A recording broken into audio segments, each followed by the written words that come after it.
Hello everyone, आप सभी का स्वागत करता हूं। मैं शोएब अहमद आपके अपने चैनल पीडब्ल्यू नर्सिंग वाला के अंदर। और मेरे प्यारे साथियों, आज सभी साथियों को एक और नया टॉपिक पढ़ाने जा रहे हैं जो मेंटल हेल्थ नर्सिंग का साइकोथेरेपी है। तो आज आप और हम मिलकर के बात करेंगे किसके ऊपर? हम बात करेंगे साइकोथेरेपी के ऊपर कि साइकोथेरेपी कौन कौन सी होती है और ये साइकोथेरेपी किस प्रकार से होगी। तो आप पढ़ने जा रहे हैं साइकोथेरापीज की साइकोथेरापीज क्या होती है। तो यहाँ तैयार रहिएगा क्योंकि एग्जाम पॉइंट ऑफ व्यू से सवाल बहुत बन जाते हैं साइकोथेरापीज के बारे में। तो हमारा जो आज का टॉपिक रहने वाला है प्यारे साथियों, वो है साइकोथेरापी। देखिए, साइकोथेरेपी समझाऊं उससे पहले मैं आप सभी को बता देता हूं कि जो साइकेट्री होती है, साइकेट्री के अंदर इलाज जो होगा वो तीन प्रकार से इलाज हो सकता है। एक होता है दवाओं के जरिए, एक होता है थेरापी साइकोथेरेपी, और एक होता है ईसीटी। ये तीन ऐसे रूप हैं जो मिलकर के ही साइकेट्रिक पेशेंट का इलाज कर सकते हैं। तो अगर आपको कहा जाए साइकेट्री के अंदर कि ट्रीटमेंट मोडेलिटीज कौन सी होगी, तो ट्रीटमेंट जो मोडेलिटीज होती है वो ट्रीटमेंट मोडालिटीज तीन प्रकार से बांटी गई है। पहली जो ट्रीटमेंट मोडालिटी है वो होती है साइकोफार्माकोलॉजी। साइकोफार्माकोलॉजी साइकोफार्माकोलॉजी पहली मोडालिटी होती है। दूसरी होती है साइकोथेरापी।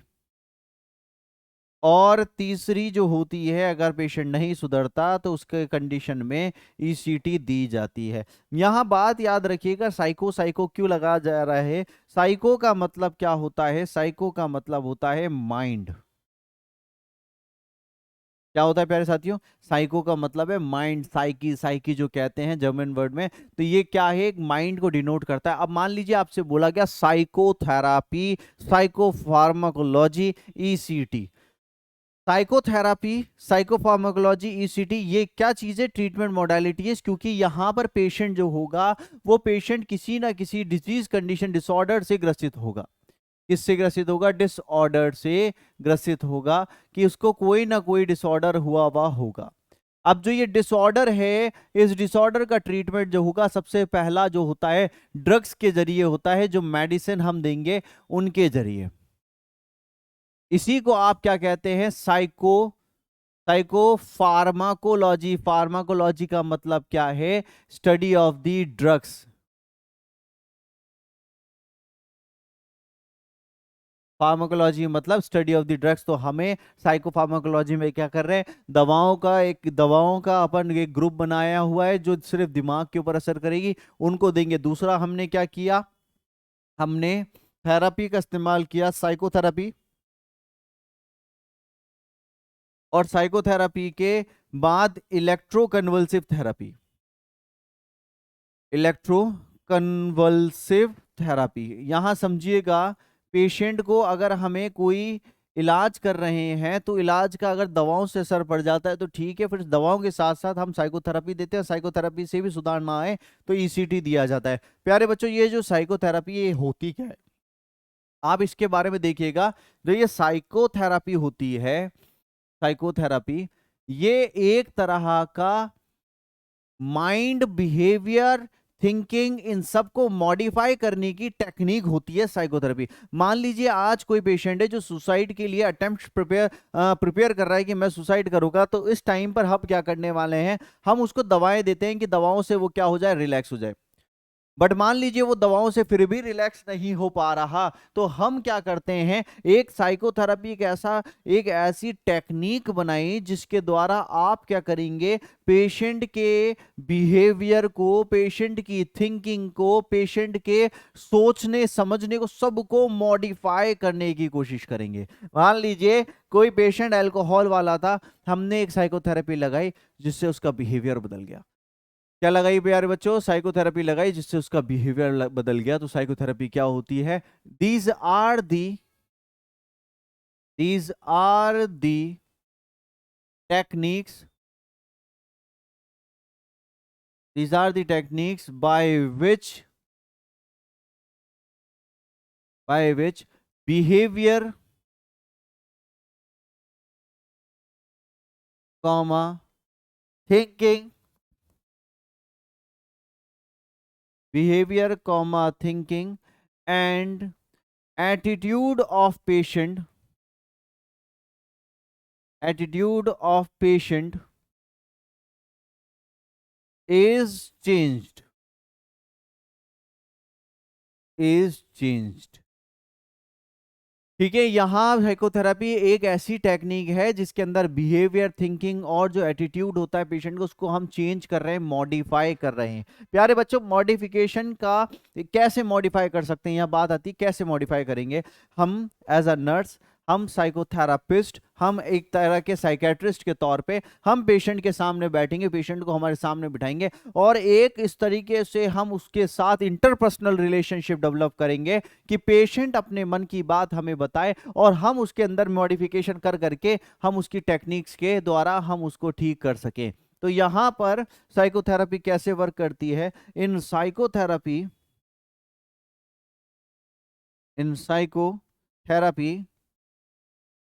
modification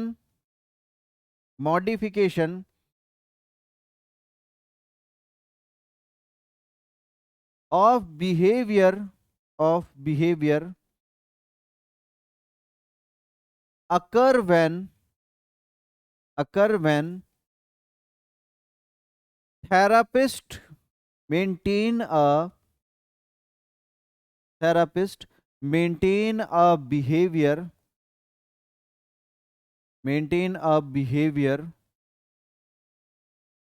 या maintain a relationship with patient for health outcomes,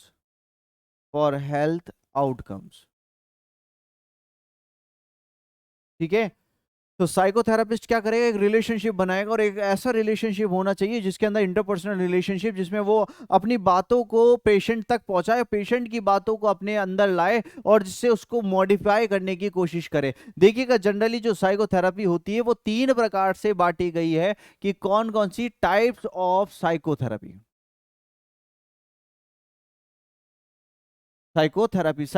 को 3 मेजर ग्रुप में बांटा गया।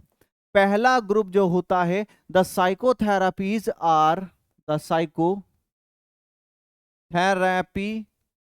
आर डिवाइडेड इन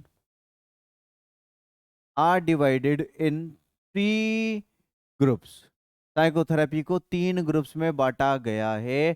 पहला ग्रुप जो होता है सपोर्टिव साइकोथेरेपी कहलाएगी, सपोर्टिव साइकोथेरेपी।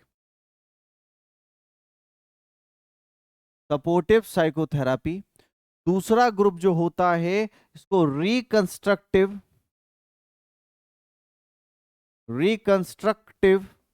साइकोथेरेपी कहलाता है। दूसरा ग्रुप रिकंस्ट्रक्टिव साइकोथेरेपी। और तीसरा जो होता है यहां री एजुकेटिव साइकोथेरेपी कहलाएगा। क्या कहलाएगा? री एजुकेटिव साइकोथेरेपी।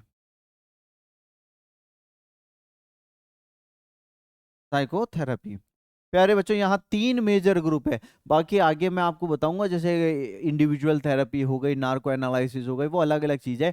बट यहाँ समझिएगा 3 मेजर ग्रुप है साइकोथेरेपी के। साइकोथेरेपी 3 प्रकार से करी जाती है, आप ये कह लीजिए। पहला आता है सपोर्टिव साइकोथेरेपी। प्यारे बच्चों, सपोर्टिव साइकोथेरेपी का क्या मतलब होता है? कोई पेशेंट जो है जिसमें लैक ऑफ मोटिवेशन और उसके आइट साइड में कोई सपोर्ट नहीं है जो उसको जिंदगी में दिलासा दे सके, तो हमने एक थेरेपी बनाई जिसको कहा गया सपोर्टिव साइकोथेरेपी। यदि कोई साइकोथेरेपी ये मदद कर रही है पेशेंट के सपोर्ट सिस्टम का कैसे मदद कर रही है? मान लीजिए पेशेंट जो है वो डिप्रेशन से ग्रसित है। अब कोई पेशेंट डिप्रेशन में है तो हम एक तो क्या होता है, हम उसको बोलेंगे नहीं तुम ये दवा ले लीजिएगा और इस तरीके से ये कर लीजिएगा, वो पेशेंट रिकवर नहीं कर पाएगा।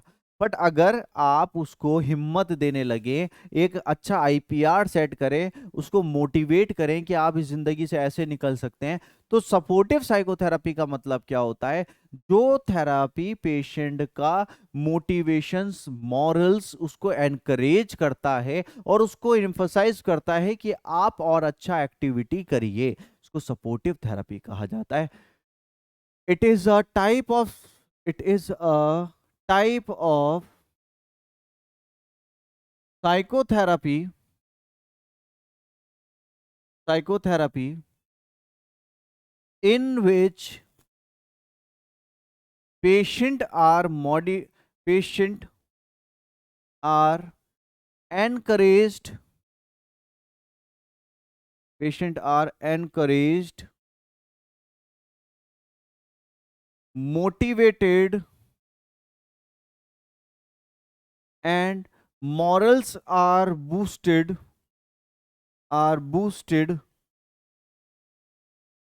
for their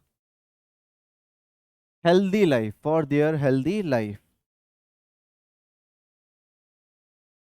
यदि आप पेशेंट के मॉरल्स, मोटिवेशन, इनको अगर आप क्या करें, बूस्ट कर रहे हैं, और उस बूस्ट करने से क्या होगा, पेशेंट जो होगा वो अच्छे से अपने आप को एनकरेज्ड फील कर रहा है, मोटिवेटेड फील कर रहा है, इस तरह की सपोर्टिव थेरेपी कहलाती है, और इन्हीं को सपोर्टिव साइकोथेरेपी का नाम दिया गया। दूसरी साइकोथेरेपी जो होती है, सेकेंड साइकोथेरेपी जिनको कहा गया, वो साइकोथेरेपी कहलाती है री एजुकेटिव रीएजुकेटिव साइकोथेरेपी। रीएजुकेटिव साइकोथेरेपी में प्यारे बच्चों यहां याद रखिएगा, पेशेंट का जो आज का बिहेवियर है, उस आज के बिहेवियर को हम मान लीजिए, आज का बिहेवियर उसका नेगेटिव बिहेवियर है, चिड़चिड़ा, गुस्सा, अलग रहना चाहता है, बट रीएजुकेटिव थेरेपी के हम अंदर क्या करते हैं, पेशेंट के बिहेवियर को रीएजुकेट करते हैं, पेशेंट को उसके बिहेवियर को वापस समझाते हैं उसको कि आपका बिहेवियर इस तरीके से गलत है और आप इस तरीके से इसको मॉडिफाई कर सकते हैं। तो आप याद रखिएगा, रीएजुकेटिव साइकोथेरेपी क्या होती है? ऐसी थेरेपी जिसमें पेशेंट का बिहेवियर चेंज लाया जाए, उसको रीएजुकेटिव साइकोथेरेपी कहा जाता है। इन this type of psychotherapies in this type of psychotherapies, the behavior pattern behavior pattern of patient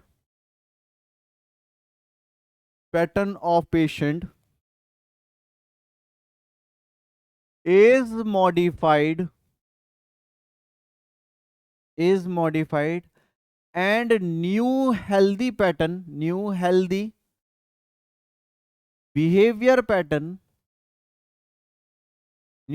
behavior pattern is set। तो प्यारे बच्चों यहां बात समझना, रीएजुकेटिव में बिहेवियर सुधारा जा रहा है, और अगली जो आती है थर्ड तरह की साइकोथेरेपी जिनको कहा जाता है रिकंस्ट्रक्टिव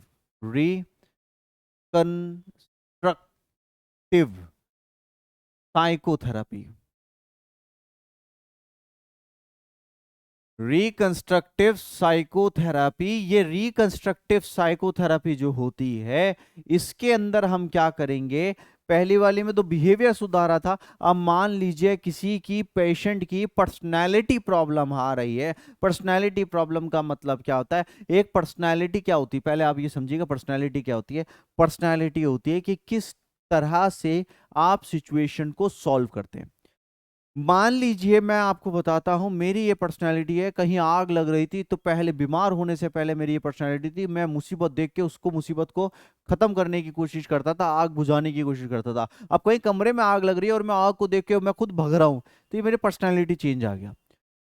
साइकोथेरेपी, यदि कोई साइकोथेरेपी आपकी पर्सनालिटी को दोबारा बनाने में कोशिश कर रही है, यदि आप बीमारी के बाद कोई पर्सनालिटी कम हो गई, आपकी कोई कैरेक्टरिस्टिक कम हो गए, तो अगर आपकी पर्सनालिटी चेंज आ रहा है, पर्सनालिटी को चेंजेस लाने की कोशिश हो रही है, तो ऐसी साइकोथेरेपी को कहते हैं reconstructive psychotherapy. In this type of psychotherapies, in this type of psychotherapies, in which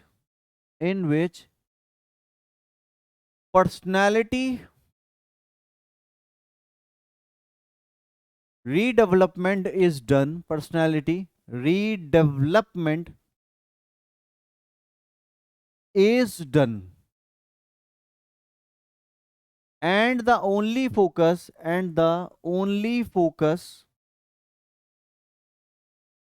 is on changing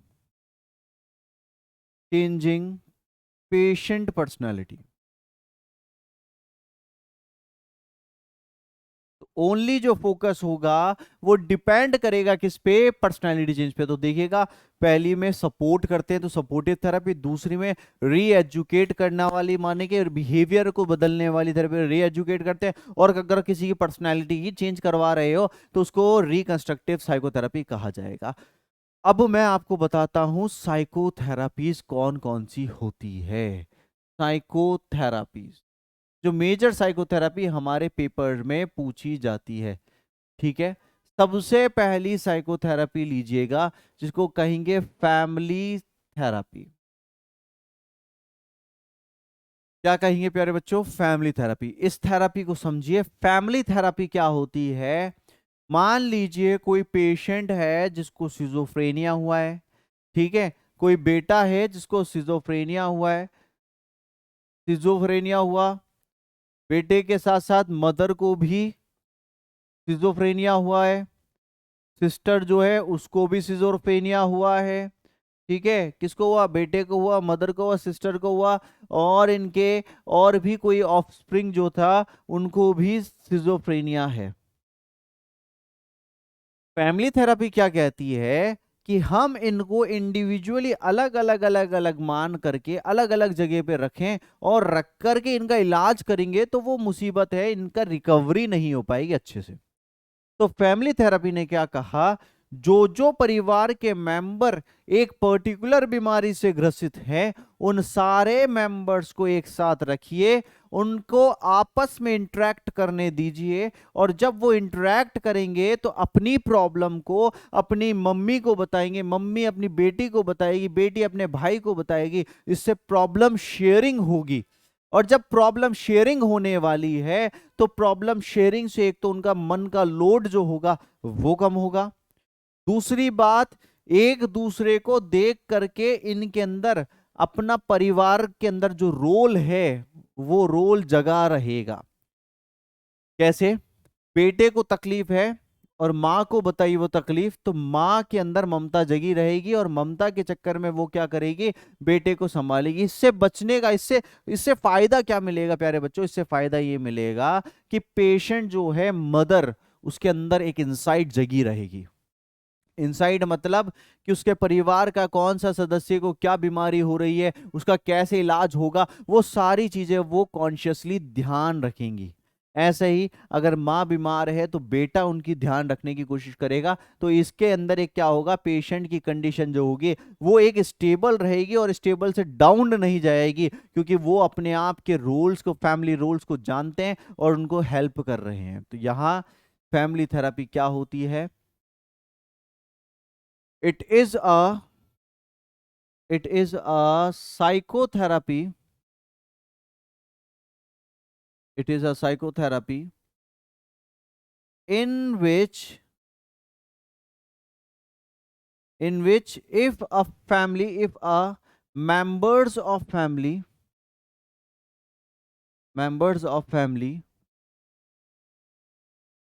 suffer from members of family suffer from a same disorder,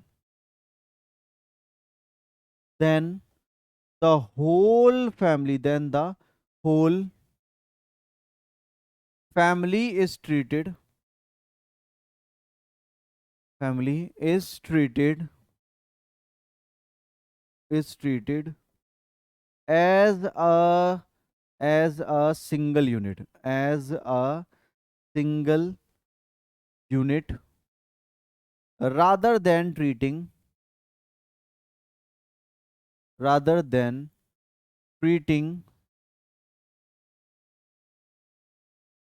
alone. यदि मेंबर, एक ही परिवार के मेंबर एक ही तरह की बीमारी से ग्रसित है, तो उन सारे मेंबर्स को हम क्या करने वाले हैं, उन सारे मेंबर्स का ट्रीटमेंट एक साथ मिलकर के करेंगे, उनका एक साथ ट्रीटमेंट होगा. The benefit of family therapy, the benefit the benefit of family therapy is that all members will remember their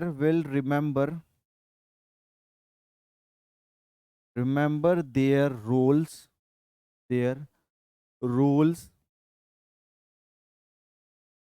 and their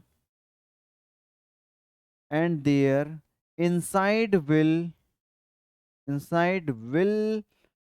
be present and help to recover. तो इन लोगों की इनसाइट प्रेजेंट रहेगी और ये रिकवर करने में मदद करेंगे, तो इनको कहते हैं फैमिली थेरेपी. तो बात यही है, फैमिली थेरेपी में सारे लोगों को एक साथ ट्रीट करेंगे, अलग अलग नहीं पटकना, सबको एक साथ रखना है. तो पहली थेरेपी क्या है, फैमिली थेरेपी. दूसरी थेरेपी की बात करते हैं. सेकंड जो थेरेपी आती है, इसको कहते हैं hypnotic therapy. Hypnotic therapy. Hypnotic therapy क्या चीज होती है, समझिएगा.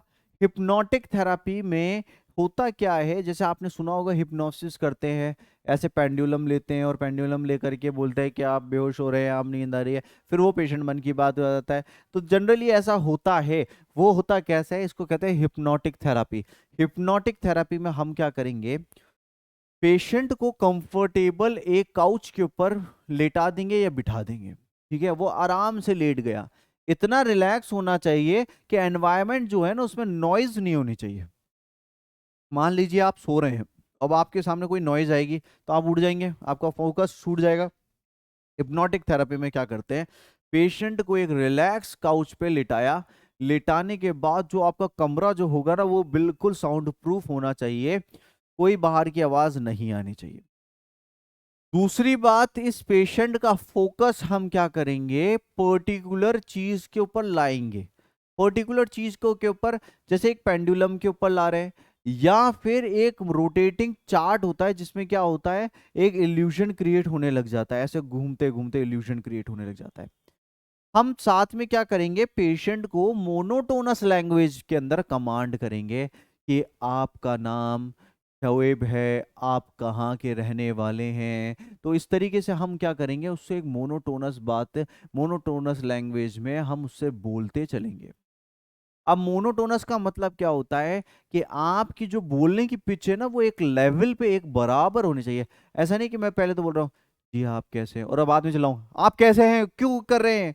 तो ये चीज याद रखिएगा, मोनोटोनस का मतलब होता है सेम पिच के अंदर बात करनी है. जब सेम पिच में बात करेंगे और उसका फोकस किसी और चीज के ऊपर होगा, तो वो बात करते करते करते करते एक सेमी कॉन्शियस स्टेज में चला जाएगा. सेमी कॉन्शियस स्टेज का मतलब क्या होता है, एक तो होता है कॉन्शियस, कॉन्शियस में जिसमें अपन अपना दिमाग लगा सकते हैं कि अच्छा ये मेरे से ये सवाल पूछना चाह रहा है. और सेमी कॉन्शियस स्टेज क्या होती है, पेशेंट अपनी बात को सुन रहा है, पड़े पड़े सुनते सुनते सुनते सुनते आधी नींद में. एक तो होता है फुल कॉन्शियस, एक होता है सेमी कॉन्शियस, एक होता है अनकॉन्शियस. अनकॉन्शियस मतलब नींद में चला गया. अब जब नींद में चला जाएगा तो अपनी बात नहीं सुन पाएगा, तो हमने उसको क्या रखा, हमने बीच के दौर में रखा. ना तो तू पूरा जगा रहे ना पूरा सो जाएगा, बीच में रहेगा. तो माइंड क्या होगा, हम जो कमांड देंगे वो कमांड को फॉलो करता चलेगा. ठीक है. पहले के ज़माने के अंदर कुछ ऐसे साइकेट्रिस्ट हुआ करते थे, महान साइकेट्रिस्ट, जो क्या करते थे, हिप्नोटिक्स का बहुत अच्छे से यूज़ करते थे। वो पेशेंट को यहाँ तक मॉडिफाई कर देते थे कि पेशेंट चलने फिरने लग जाता था, उनके हुक्म के ऊपर वो जाकर के बिठा भी देते थे। तो इसको हिप्नोटिक्स कहते हैं। क्या कहते हैं? हिप्नोटिक्स कहते हैं। तो यहाँ पर in in this type of therapy, in this type of therapy, a a noise free environment, a noise free environment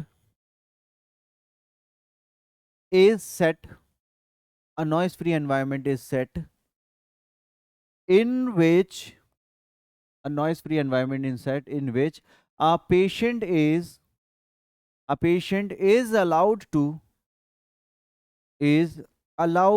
relax, allowed to relax on a couch.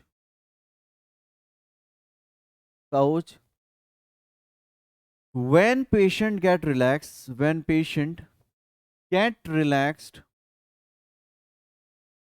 then monotonous monotonous command is given, monotonous command is given, and patient comes in semi conscious stage, semi conscious stage. तो जो patient जो होगा semi conscious stage में आ जाएगा। फिर जब semi conscious stage में आ जाए तो आप उसमें क्या कर सकते हैं, अपने मन की बात उससे पूछिए और वो पेशेंट क्या करेगा, आपको जवाब देने लग जाएगा। Now you can ask, now you can ask the questions that are that are repressed repressed in his subconscious mind, in his subconscious mind। तो ऐसे सवाल भी हम पूछ सकते हैं जो उसके सबकॉन्शियस माइंड में दबे हुए हैं। तो जो सवाल उसके सबकॉन्शियस माइंड में, वो भी हम पूछ सकते हैं। तो हमें क्या करना है, उसको एक सेमी कॉन्शियस स्टेज में लाना है। सेमी कॉन्शियस स्टेज में लाना है तो उसको एक नॉइस फ्री एनवायरनमेंट में जाइए, उसका फोकस किसी चीज पे करिए, अपनी मोनोटोनस बातों से क्या करें, उसको दिमाग को नींद लाने दीजिए। दूसरा, इसी की तरह एक और चीज चलती है जिसको थर्ड हम कहते हैं, थर्ड हमारा नार्को एनालिसिस कहा जाता है। नार्को एनालिसिस, नार्को एनालिसिस जैसे कि कसाब के केस के अंदर किया गया था, और जितने बड़े बड़े क्रिमिनल होते हैं उनके केस में बातों को निकलवाने के लिए किया जाता है। क्योंकि कई पेशेंट के जो क्रिमिनल होते हैं वो बिल्कुल ऐसे होते हैं रिलैक्स माइंड वाले, वो सारी बातों को सबकॉन्शियस में चल गए तो इतना माइंड एक्टिव रहता है कि वो कोई भी मन की बात को नहीं निकालते। तो ये एक तरीका निकाला गया नार्को एनालिसिस। तो हिप्नोटिक्स से ऊपर वाला लेवल है नार्को एनालिटिक्स। इसमें क्या करेंगे, पेशेंट को हम एक अच्छे से एनवायरनमेंट में, जैसे हिप्नोटिक्स में किया था, वह अच्छे से एनवायरनमेंट में हमने उसको लेटा दिया। जब वो पेशेंट लेटा हुआ है तो हम उसके अंदर सिडेटिव बारबिचुरेट्स दे सकते हैं। क्या दे सकते हैं? बारबिचुरेट्स देंगे। बारबिचुरेट्स जैसे कि सोडियम पेंटोथाल दे दिया, पेंटोथाल दे दिया। तो ये सोडियम पेंटोथाल, और ये क्या करता है, ये थोड़ा सा सिडेशन लाएगा। जब पेशेंट हल्का सा सिडेशन में जाएगा तो सिडेशन में जाने से कॉन्शियस माइंड जो होगा सब कॉन्शियस स्टेज में आ जाएगा। हम उसको अनकॉन्शियस नहीं होने देंगे, कॉन्शियस से सब कॉन्शियस में ले आएंगे, और फिर जो जो उसके मन में छुपी हुई बात है वो हम उसके मन से निकालना चालू करेंगे। इसको कहते हैं आपका नार्को एनालिसिस। तो नार्को एनालिसिस की क्या खासियत है कि आप सिडेशन करके को थायोपेंटल सोडियम देके बारबिचुरेट्स देंगे और फिर सबकॉन्शियस में लाएंगे, एंड देन आफ्टर हम उससे छुपे हुई बातों को निकलवाएंगे। तो यहाँ it is a psychotherapy, it is a psychotherapy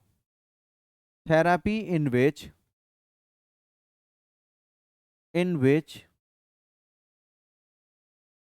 small amount of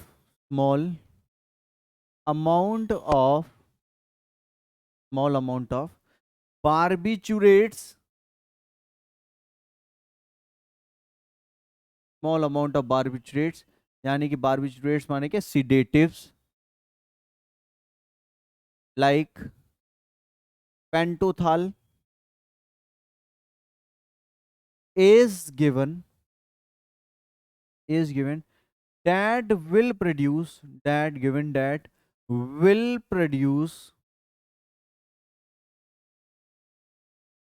sedation, and patient will enter into subconscious stage.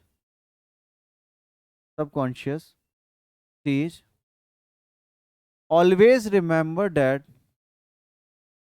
always remember that patient environment is noise free.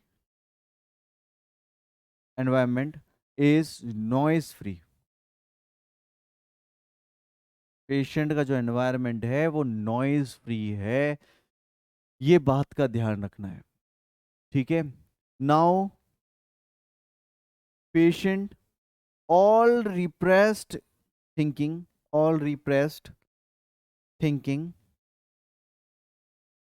can be asked. तो जो भी उसकी रिप्रेस्ड थिंकिंग है वो हम पूछ सकते हैं, तो नार्को एनालिसिस कहा जाएगा मेरे बच्चों। तो नार्को एनालिसिस में हम क्या कर रहे हैं, जो भी उसके मन की छुपी हुई बात है वो हम निकाल लेंगे, बट उसमें हमें देना क्या पड़ेगा, सिडेशन देना पड़ेगा। इसके बाद चौथा एक और आपको मैं समझाता हूं, फोर्थ जो होता है, फोर्थ हम उसका कहेंगे ग्रुप थेरेपी। क्या कहेंगे साथियों, ग्रुप थेरेपी।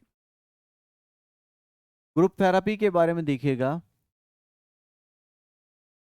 ग्रुप थेरेपी किया जाता है एक पर्टिकुलर बीमारी वाले लोगों पे। मान लीजिए कोई शराब पीने वाला है, कोई कोकेन लेने वाला है, तो एक जैसे लोगों को इकट्ठा करना है। 5 से 8 लोगों को इकट्ठा किया जाता है। कितने लोगों को, 5 से 8 लोगों को इकट्ठा किया जाएगा, और उन 5 से 8 लोगों को जो होंगे उनको एक गोल आकार के जगह पे बिठाया जाएगा, जो एक तरह का सीमेंट का बना हुआ होता है, सीमेंट की चेयर्स बनी होती है। उस जगह पे बिठाने के बाद मान लीजिए 5 लोगों को ऐसे बिठाया, एक नंबर वाला इधर बैठ गया, 2 3 4 5 6 7 8, ऐसे 5 से 8 लोगों को बिठाया जाएगा। बीच में काउंसलर बैठेगा। कौन बैठेगा, काउंसलर बैठेगा, नर्स बैठेंगे। तो काउंसलर या नर्स जो भी होंगे वो बैठेंगे बीच में। अब यहां सेम बीमारी के लोग हैं, पहली बात ये याद रखिएगा, हमेशा सेम बीमारी रहनी चाहिए। ग्रुप थेरेपी का मकसद क्या होता है कि एक सेशन लगाया जाए 45 से 1 मिनट का, और उस सेशन के अंदर हम क्या करें, सारे पेशेंटों को अपना अपना मौका दिया जाए कि वो पेशेंट अपने बारे में, अपनी बीमारी के बारे में, और अपने इलाज, कैसा इलाज हो रहा है, क्या कंडीशन थी उनकी पुरानी, उसके बारे में बात करें। मान लीजिए 3 नंबर वाला आया पहले, और 3 नंबर वाले ने बोला मैं पहले शराब बहुत पीता था, बट मैं जब से हिम्मत करी मैंने शराब छोड़ने की, तो आज मैं बिल्कुल शराब को हाथ नहीं लगाता। अब यहाँ इसकी बात सुनकर के 6 नंबर वाला अभी अभी कल ही एडमिट हुआ था, जो अल्कोहल का बहुत बड़ा एक पीने वाला था, तो याद रखिएगा इस कंडीशन को सुनकर के वो क्या होगा, मोटिवेटेड होगा, ठीक है।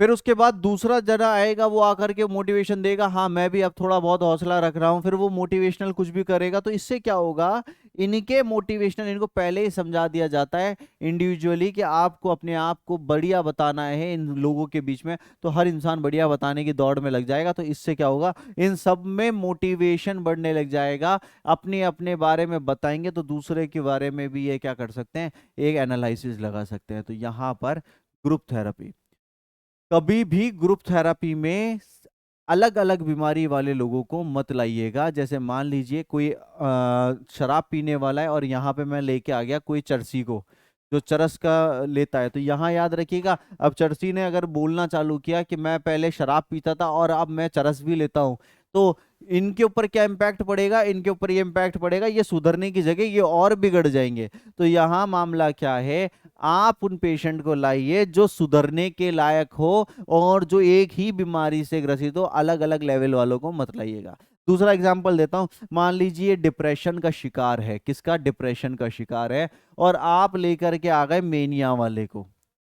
अब ये मेनिया वाले, सारे मेनिया वाले ये डिप्रेशन का है, डिप्रेशन वाले को अलग से लिया है। अब वो डिप्रेशन वाला तो ऐसे बैठा हुआ है, सोच रहा है और डिल्यूजन ऑफ गिल्ट में, और ये भाई साहब सभी चिल्ला रहे हैं, हंस रहे हैं, तालियां बजा रहे हैं, और उसकी तरफ देख देख के हंस रहे हैं। तो वो डिप्रेशन से निकलने की बजाय और डिप्रेशन में चल जाएगा। तो आपको करना क्या है, सेम बीमारी वाले लोगों को, 5 से 8 लोगों को 45 से 1 घंटे के लिए इंटरेक्ट कराइएगा। ठीक है। In group therapy, in group therapy, in group therapy 5 to 8 peoples, 8 people मानेंगे patients, are allowed to gather at allowed to gather at a one place where they can interact, where they can interact with each other, with each other. Always remember, always remember, always remember the group of people contains the same contains same disorder patient, same disorder patient. The interaction between them, the interaction between them should be for 45 minutes to 1 hour. तो जो interaction होगा 45 minute से 1 घंटे का interaction होगा। अगली बात याद रखिएगा, in this interaction, in this interaction, in this interaction, a nurse will act a nurse will act as a mediator, एक नर्स होगी मीडिएटर की तरह, mediator, a nurse will act as a mediator which will provide safe environment. ऐसा ना हो कि हम उनको सारे पागलों को एक साथ छोड़ करके चले जाएं और वो लड़ भिड़ करके एक दूसरे को मार दें। तो यहाँ पर हमें क्या करना है, एक मीडिएटर की तरह काम करना है कि बीच में उनके सामने पड़े रहें और ये क्या है, इनकी बातों को सुने। ठीक है, mediator in between the environment. Each patient is allowed to express their views and power of becoming healthy. ठीक है, तो हर पेशेंट क्या बताएगा कि कैसे वो ठीक होगा और क्या वो इम्प्रूवमेंट कैसे कैसे ला रहा है, वो लाएगा। तो यहाँ आपने क्या देखा, ग्रुप थेरेपी क्या होती है, 5 से 8 लोगों को इकट्ठा किया 45 से 1 घंटे के लिए, जो अपनी अपनी बीमारियों के बारे में बताएगा। आज सेम बीमारी होंगी बट कैसे वो इस बीमारी को ठीक करता गया इसको बताएगा। तो जनरली आज आपने क्या पढ़ा कि भैया जैसे थेरेपी जो होती है वो माइंड को सेट करने का काम है, सिर्फ माइंड को सेट कर रहे हैं, माइंड को सेट करते हैं। तो जैसे कि आपने अलग अलग पढ़ा, फैमिली थेरेपी होता है, फैमिली थेरेपी में परिवार के सारे लोगों को ला रहे हैं। ग्रुप थेरेपी में ग्रुप वाला एक ग्रुप बना दिया लोगों का, उस ग्रुप के लोगों को इकट्ठा कर रहे हैं, तो इसी को हमने पढ़ा। तो साइकोथेरेपी के बारे में आपने क्या देखा कि जो साइकोथेरेपी होती है वो माइंड के मॉडिफिकेशन का नाम है। किसके? माइंड मॉडिफिकेशन का। माइंड मॉडिफिकेशन का मतलब है कि पेशेंट का बिहेवियर सुधर रहा है, पेशेंट की आदतें सुधर रही है। फिर आपको बताया कि ये दो प्रकार से मेनली क्या होता है कि अगर माइंड मॉडिफाई कर रहे हैं तो बिहेवियर थिंकिंग को सुधार सकते हैं। तो जनरली हम क्या करते हैं, पेशेंट का बिहेवियर अगर सुधार रहे हो तो री एजुकेटिव कहलाता है। अगर पेशेंट की पूरी पर्सनालिटी को कंस्ट्रक्ट कर रहे हो, दोबारा बना रहे हो, तो रिकंस्ट्रक्टिव कहलाता है। और यदि अगर आप क्या कर रहे हैं, पेशेंट को सपोर्ट करने में लगे हैं, तो ये सपोर्टिव थेरापी कहलाता है। तो प्यारे बच्चों, आज आपने क्या पढ़ा? आज आपने पढ़ा साइकोथेरेपी और क्या क्या होती है। नेक्स्ट क्लास में भी मैं बताऊंगा, बट यहाँ आपको एक सवाल जरूर देख के जाता हूँ। वो सवाल ये है कि अगर किसी इंसान के अंदर अल्कोहल पीने की आदत है, तो आप कौन सी सपोर्टिव थेरापी के द्वारा उसके अल्कोहल को विड्रॉ करवाते हैं, छुड़वाते हैं? तो therapy used in de addiction, therapy used in de addiction, de addiction के टाइम पे कौन सी थेरेपी यूज में ली जाती है? जवाब जरूर दीजिएगा। और इसी के साथ मिलते हैं अगले वीडियो में। आप सभी का बहुत बहुत शुक्रिया। Thank you so much guys.